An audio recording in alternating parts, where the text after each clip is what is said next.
Saksihan ngayong hapon ang patuloy na pagresponde ng UNCV News and Rescue Team mula dito sa National Capital Region at maging sa mga lalawigan. Hangad ay lalong maging handa at makatugon sa bawat pagkakataong makatulong sa kapwa at sa napipintong pagtama ng mga kalamidad. Maigi na ang may alam sa mga dapat gawin.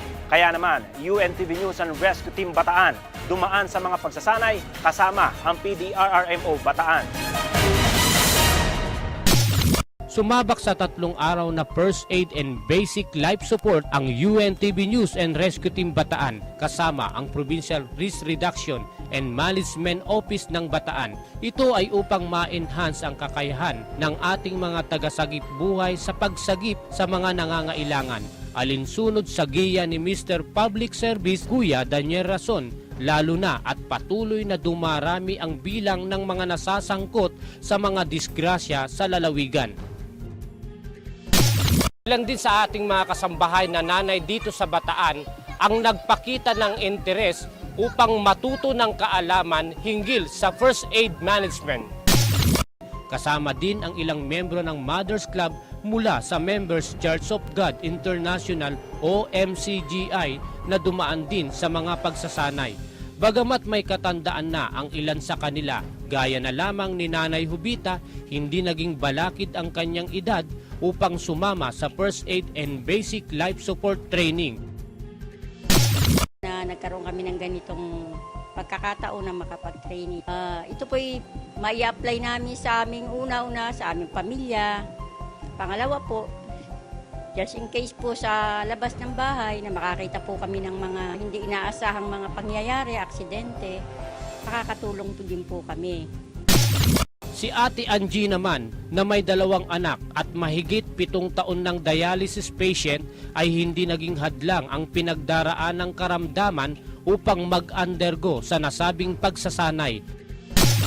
Nung nalaman ko po itong may training na ganito, naging very willing po talaga ako na mag-join. Kasi alam ko, not only for myself, alam ko po na magiging helpful po ito. Kasi as a dialysis patient, marami pong mga cases kasi talaga na may mga emergency. So, magagamit ko po sa mga ganong paraan. At the same time, isa rin po kasi akong nanay. So, alam naman po natin pag nanay, lagi po yung on the go. So, yung magagamit ko po to in case na yung sa mga anak ko, knowledge po natutunan ko sa first aid training na to. Madali yan. So, wag po tayo magbubuhol dito sa harap. Ang buhol po natin, kung pwede sa ilalim, pwede sa tagiliran. Yan. Para yung kamay ng biktima, hindi gagalaw-galaw. Okay? Sabay! Ready! Go! Pahinigin na, hindi na lang. Pahinigin na na. Hindi na natin na. Emane na. Pero makalat siya ng mabilis. Pero kung may malay naman siya, maaari siya, huwag mong gagawin. Pero kung walang malay, dire-diretso niya po. Transfer po siya ng mabilis. Natuwa naman ang mga trainers mula sa PDRRMO Bataan sa ipinakitang interes na matuto ng mga kasama sa nasabing pagsasanay. Nakikita ko is willing naman sila, kaya magiging madali para sa kanila na matutunan nila lahat ng ituturo. Kasi kung kahit na gaano pa kahusay ang magtuturo, kapag nakikita natin na hindi interesado yung mga tinuturuan, is walang mangyayari. Sa nakikita ko ngayon sa Mothers Club, kahit na medyo may mga edad na sila, is talagang willing sila na matuto. Siguro mga 90% ang magiging participation nila dahil lalo na kung nasa malayong lugar sila. Before na dumating yung time pressure na gagawin natin, bago kami dumating is nabigyan na nila ng lunas yung kanilang mga anak. Sa unang araw ng pagsasanay ay itinuro ang first aid management at bandaging. Sa pangalawang araw naman, itinuro ang cardiopulmonary resuscitation o CPR at proper carrying ng pasyenteng injured. At sa huling araw ay nagkaroon ng actual rescue simulation kung saan hinati sa 3 grupo ang lahat ng participants upang ma-assess na.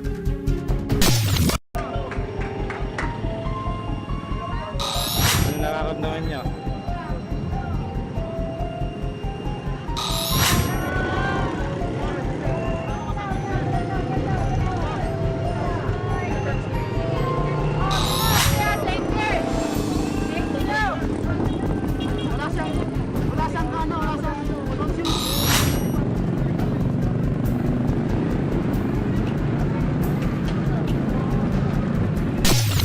Sa kabuuan, naging matagumpay ang isinagawang pagsasanay at malaki ang maitutulong nito lalo na sa ating mga ina ng tahanan dahil ang peligro at sakuna ay laging nakaamba hindi lamang sa mga lansangan kundi maging sa loob ng tahanan at sa komunidad.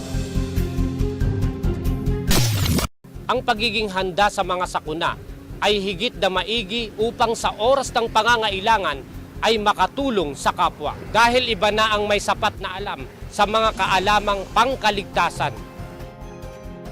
Ako po, si Alfredo Campo, correspondent and trained rescuer dito sa Bataan. Tulong muna, bago balita, Quick Action Team. Narito naman ang naging maaksyong pagresponde ng UNCV News and Rescue Team dito sa National Capital Region sa Nagdaan.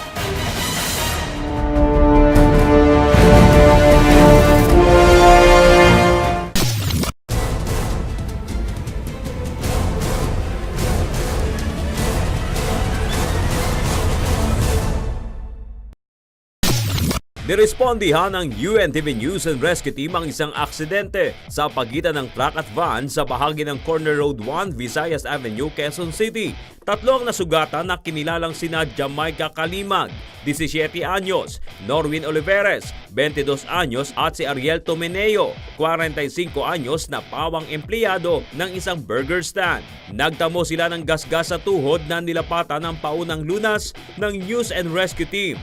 Idinadaing rin nila ang pananakit ng katawan matapos mabugbog dahil sa pagkakabangga ng sinasakyan nilang van.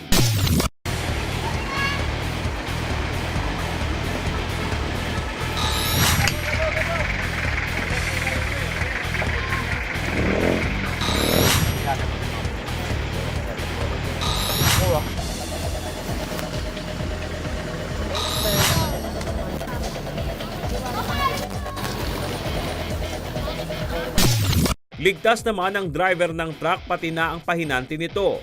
Kwento ng driver ng truck, paliko na sana sila sa isang intersection sa Visayas Avenue nang bigla silang banggain ng van. Depensa naman ng nakabanggang van, nahagip niya ang truck matapos niyang iwasan ang isang bata na nasa gitna ng kalsada. Na-flat rin ang gulong nito dahil sa bigla niyang pagkabig sa manibela nang sumalpok siya sa truck. Matapos bigyan ng first aid ay tumanggi na silang magpadala sa ospital at inayos na lamang ang kanilang mga gamit sa van.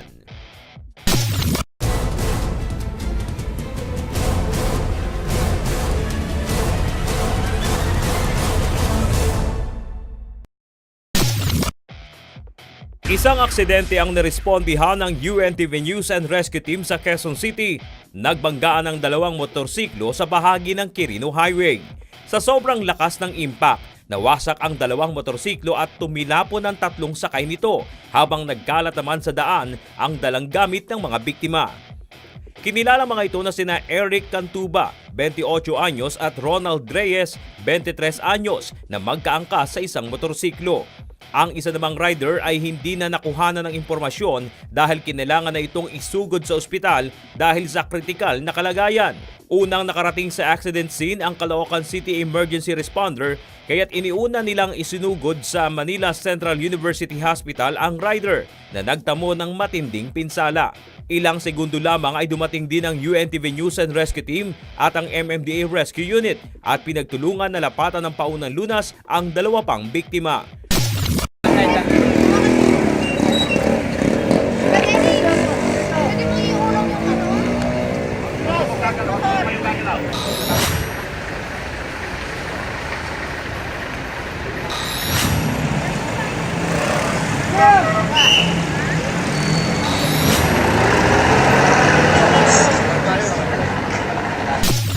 Pareho silang nagtamo ng sugat at gasgas sa iba't ibang bahagi ng katawan. Ngunit isa ang nagkaroon ng deformity sa kanang binti. Ang isa naman ay nakaramdam ng pananakit sa kanyang reproductive area, kaya't mabilis silang nilapatan ng first aid at inihatid sa East Avenue Medical Center. Kwento ng angkas ng motorsiklo, mabagal lang ang kanilang takbo habang binabagtas ang kalye papuntang Balintawak nang salubungin sila ng isa pang motorsiklo. Pagtama, tumalsik ako, bali, ito lang po ang sugat ko. Trabaho niyo po? Pero yung kasama ko po, bali po, napakaliwa. Pag ganun po yung tama niya.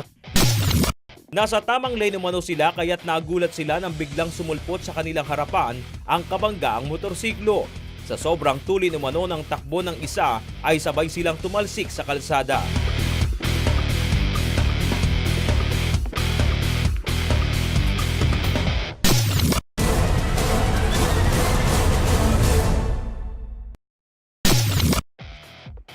Hindi makatayo si Chris Ann Villanueva, 27 anyos dahil sa pananakit at pamamaga ng kanang binti matapos siyang mahulog sa halos isang talampakang lalim ng butas sa bangketa sa North EDSA, Quezon City. Isang concerned citizen ang tumawag sa UNTV News and Rescue Team upang ipaalam ang kalagayan ng biktima. Kwento ng isang nakakita, hindi napansin ni Villanueva ang butas habang naglalakad sa bangketa kaya ito nahulog.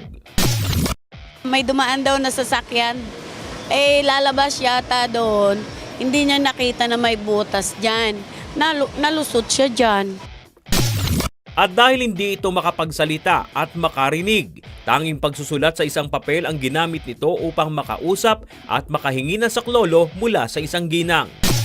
Sinusulat niya lang sa sa papel yung yung kung taga saan siya, kung anong nangyari sa kanya. Sabi niya, gumanyan daw yung paa niya, hindi niya na maigalaw. Mahigit 2 oras ding iniinda ni Villanueva ang namamaga nitong paa. Pagdating ng UNTV News and Rescue Team ay nilapatan siya ng paunang lunas saka dinala sa Quezon City General Hospital.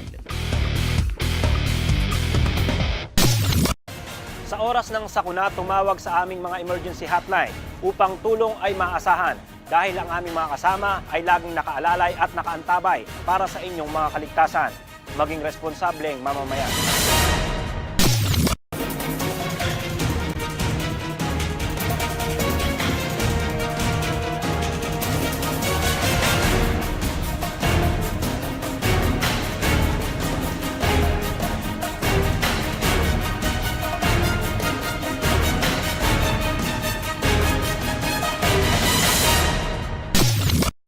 Abangan sa pagbabalik ng Quick Action Team.